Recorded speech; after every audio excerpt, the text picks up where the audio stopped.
गया जिला के फतेहपुर प्रखंड के ऐमा गांव में है। यहाँ ये कौन सा गांव है सर? ऐमा ग्राम हुआ सर, फतेहपुर प्रखंड में पड़ता है। यहाँ में लोगों की जो भारी भीड़ है, ये क्या समस्या आपके गांव में है?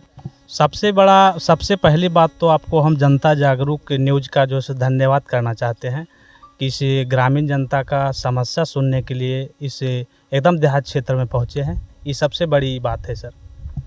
हम आपको यहाँ के समस्या के विषय में बताना चाहते हैं कि वर्तमान में इस गांव में जो बिहार सरकार से जो रोड में जो कार्य किया जा रहा है, उसमें जो पहले से मंदिर के आगे तक पीसीसी हुआ था पूर्व में। हाँ, पूर्व में, और 5 साल के बाद ये रिपेयरिंग जो कार्य है प्रगति पर, इसमें मेरा एस्टीमेट काट लिया गया लगभग 60 से 70 फीट। ये आपको कैसे पता चला सर? पता इसलिए चला कि इसमें प्रत्यक्ष के प्रमाण की ज़रूरत नहीं है। पहले हुआ था मंदिर के आगे, और अभी जैसे गांव भी आधा गांव में लाके छोड़ दिया गया है। उससे भी ज़्यादा दिक्कत नहीं था। यदि पिच भी हो जाता तो हम लोग को कोई समस्या नहीं था, लेकिन इस तालाब में पानी रहता है और इस गांव में तो गाय भैंस जानवर करते हैं कि रोड क्षेत्र पर बांधता है, तो उससे पानी रिसाव होता है। इसके कारण मतलब पिच वाला जल्दी रोड ख़त्म हो जाता है। इसलिए पीसीसी हम लोग चाहते हैं कि पीसीसी हो जाए, तो पीसीसी 5 साल तक टिक जाती है। इसलिए प्रयास है कि पीसीसी कर दे सरकार।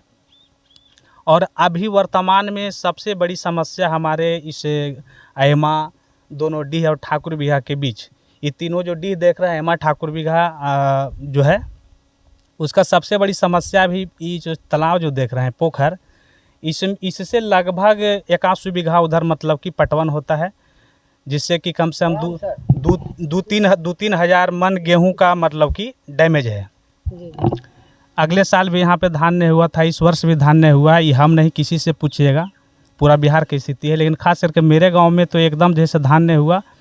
और 50-100 किसान ठाकुर बिगहा सवीडी से मतलब कि जाता है, गोआम करके इसमें पानी हिलाता है। और जब गेहूं पटवन का समय आया है, तो अब पता चल रहा है कि मत्स्य विभाग द्वारा, मैं किसी थर्ड पर्सन को इसमें दोष नहीं देना चाहता हूं, मत्स्य विभाग का गाड़ी भी यहाँ आया था, लोग देखा भी है और हम भी देखे थे। मत्स्य विभाग के द्वारा इसमें मछली डाल दिया गया है, लगभग 4 क्विंटल जीरा। आप सोचिए कि 3000 मन 4000 मन गेहूं लॉस होगा। आदमी के लिए अनाज चाहिए कि मछली? अनाज तो बहुत ज़रूरी है। अभी के कृषि मंत्री जो बिहार सरकार के कृषि मंत्री है, वो हर जगह अपना सभा करके और सिंचाई के लिए मतलब कि साधन दे रहे हैं। लेकिन मेरे गांव में जो अपना संपत्ति है सिंचाई के लिए, 12 बीघा का पोखर, इससे मतलब कि मत्स्य विभाग इसमें जीरा डाल दिया है और हम लोग को सिंचाई रुक गया है। इसके पहले से जो आपको जो है पटाई होता था? हाँ, इसी से मतलब पूरा खेत पटा है तब गेहूं लगा। लेकिन जब गेहूं जलम गया है, तब उसे पटवन की ज़रूरत है ना। और अभी यदि इससे पटवन नहीं होता है, तो सोचिए कि आदमी तो ऐसे भी मर रहा है, लेकिन हक अधिकार के लिए तो जहाँ तक होगा वहाँ तक लड़ेगा आदमी।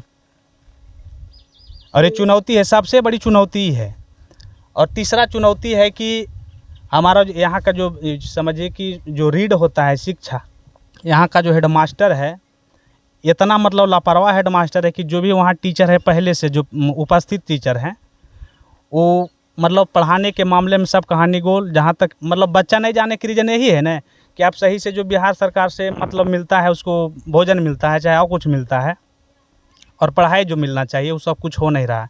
यहाँ के हेडमास्टर पूरा मनमाना मतलब किसी तरह का कार्य करता है, किसी से मतलब कोई रिस्क नहीं समझता है कि यहाँ पर हम बिहार सरकार। आप कैसे साबित कर सकते हैं कि मनमाना करता है? हाँ, मनमाना हम लोग जा करके टॉर्चर किए हैं। सामने देखिए बूढ़ा बाबा है, खुद जा करके कहे पढ़ाई तो नहीं होता है, कुछ भी नहीं होता है पढ़ाई स्कूल में। ये हम नहीं बोल रहे हैं, ऐमा ग्राम के किसी से मिलिएगा ना सर, तो सर के हेडमास्टर और कुछ टीचर एक मिनट रुकिए। ये जैसे कि सिर्फ ऐमा ग्राम में हम ही नहीं हैं, इतना बड़ा बस्ती है। आप यहाँ नहीं जा कर के स्कूल के बगल में है, स्कूल में ही यदि आप जाइएगा तो वहाँ ढेर सारी संख्या में लोग रहेगा।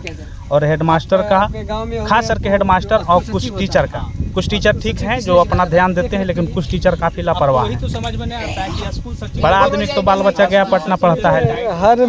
हर महीने में ग्रामीण साथ बैठक किया जाता है, इसीलिए ना, ताकि शिक्षा को बेहतर किया जाए। आपके गांव में हो गए, आपको जो स्कूल सचिव होता है, और स्कूल सचिव किस लिए चुना जाता है कि देख रेख के लिए? विद्यालय परिसर में अब तो वही तो समझ में नहीं आता है कि स्कूल सचिव यदि टाइट रहता तो शायद यहाँ का ये दशा नहीं रहता है स्कूल का। इसमें हो सकता है कि स्कूल सचिव भी नहीं ध्यान देते हैं।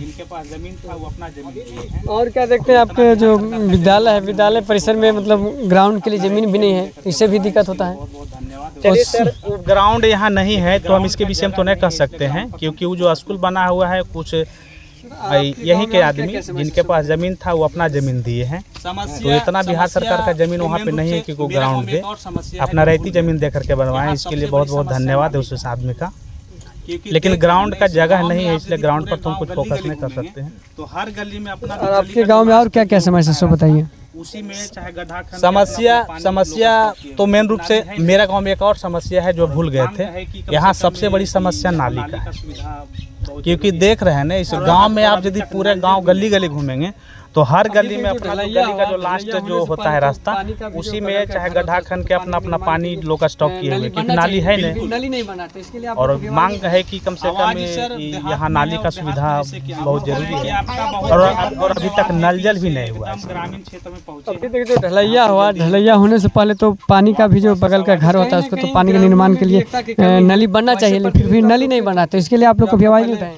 आवाज सर देहात में है, और देहात में जैसे कि आयोजित कर रहे हैं कि आपका बहुत बहुत धन्यवाद है कि इस एकदम ग्रामीण क्षेत्र में पहुंचे हैं। यहाँ कोई जल्दी नहीं पहुंचता है, तो आप थोड़ा सा इस आवाज को। कहीं न कहीं ग्रामीणों में भी एकता की कमी है। वैसे प्रतिनिधि को आप लोग क्यों चुनते हैं जो आपका पहले नली और गली का निर्माण नहीं करता है? रोड से पहले तो नली का होना चाहिए निर्माण, जबकि रोड है लेकिन नली नहीं है। सुनिए सर, यहाँ का जनता थोड़ा सा भोला भाला है, हर चीज में एक्शन नहीं लेता है, समझे न? यही वजह है कि समय आता है तो नेता लोग वोट भी ले लेता है, चाहे मुखिया रहे या तो फिर विधायक रहे या सांसद रहे, वोट लोग दे देता है और एक उम्मीद करता है। पिछले बार यहाँ से जो अभी वर्तमान में कैंडिडेट जीते हुए हैं, इनसे तो बातचीत नहीं हुआ था, लेकिन एक और थे, कौन थे जी? उपेंद्र अजय पासवान भी चुनाव में थे, इसी क्षेत्र से, बोध गया संसदीय क्षेत्र से। तो उनको यहाँ पर बुला करके, यहाँ और कुछ लोग थे, तो उस समय हम कहे थे कि सर यहाँ कम से कम एक तो नाली का ये करवा दीजिएगा, बहुत अच्छा होगा। बल ठीक है, हम जीतेंगे तो करवा देंगे। लेकिन वो जीते नहीं तो अब तो बातें खत्म हो गया, नहीं जीते तो अभी तक कुछ नहीं हुआ है। लेकिन उम्मीद है कि जो भी वर्तमान में जीते हैं उनसे उम्मीद है कि होना चाहिए नाली, क्योंकि यहाँ से नाली जाएगा तो जो ऊपर से आप क्रॉस आए होंगे तो नाला में नाली गिरेगा। यहाँ किसी के जमीन में नाली आप गिरा नहीं सकते हैं, इसलिए यहाँ जब भी करेगा तो मुखिया के पास कैपेसिटी नहीं है, जब करेगा तो सांसद करेगा, विधायक करेगा, कम से कम 3000 प्लस मतलब फीट जाएगा। इसके लिए तो खैर बड़े फंड के जरूरत। ढलैया जो हो रहा है किनके द्वारा हो रहा है? ये अभी इसका ठेकेदार पहले जो बनाया था हीरालाल यादव हैं बेलागंज के, लेकिन अभी वर्तमान में कोई अंगद कुमार सिन्हा यादव हैं, तो उसी के द्वारा ही रिपेयरिंग किया जा रहा है। तो आप बोले नहीं कि जहाँ तक हम लोग का एस्टिमेट है वहाँ तक पूरा किया जाए?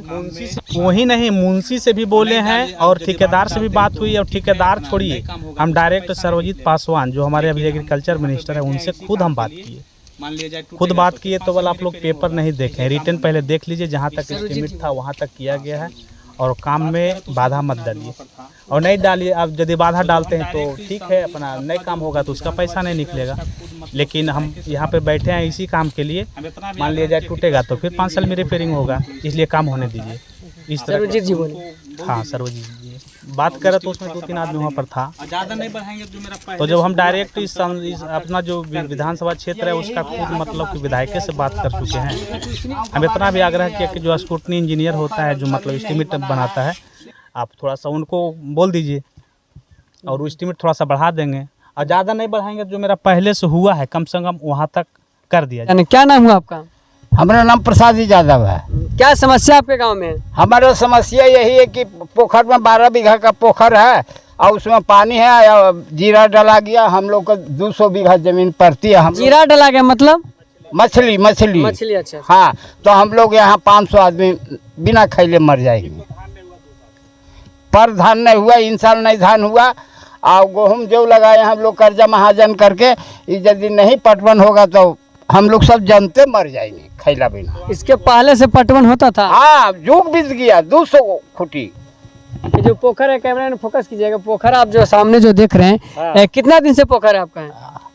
हमार बाबा के बाप के जन्म से। और अभी जो मत्स्य विभाग जो मछली पालन का जो कि आपके गांव के ही लोग इसमें शामिल हैं कि बाहरी लोग हैं? वह मत्स्य विभाग मछली डाल दिया है।